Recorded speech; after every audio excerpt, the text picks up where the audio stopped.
nimekaa nikatathmini, nikachange akili zangu, kuna jambo likanichanganya.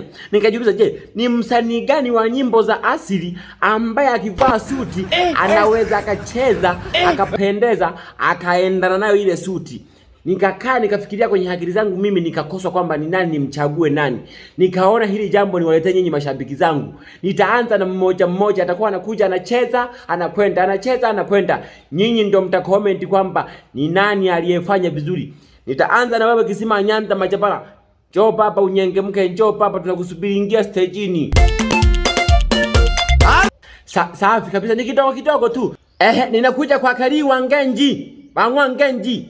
Changamka baba, na kusubiri hapo, ingia upige minyako na hiyo suti yako tukuone, je, unaendana na hiyo suti? Fanya haraka wewe Kaliwa Ngenji. Na kesi sikuzishane kwanza ruwa. Kaliwa Ngenji, tumekuona baba, na wewe nenda ukatulie, subiri comment zako pale chini. Ninakuja kwa Bahati Bugalama. Mwamba wa kanda ya Ziwa, Malenga wa kanda ya Ziwa. Dumbukia baba hapo, upige mauno yako tuone, je, ukiwa umevaa suti mauno yako yanapendeza kwenye suti au hamna? Piga mauno papa.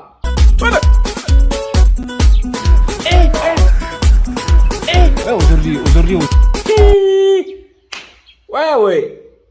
Hayo ndo mauno mnapiga. Jamani mashabiki zangu, hebu naombeni mnicomment ambaye amefanya vizuri hapa, msipendele. Kama amefanya vizuri Kisima, comment. Kama amefanya vizuri Kaliwa Ngenji, comment. Kama amefanya vizuri Bahati Bugalama, comment. Tukutane kwenye comment ndugu zangu. Nataka nijue ni msanii gani wa nyimbo za asili akivaa suti anacheza anapendeza.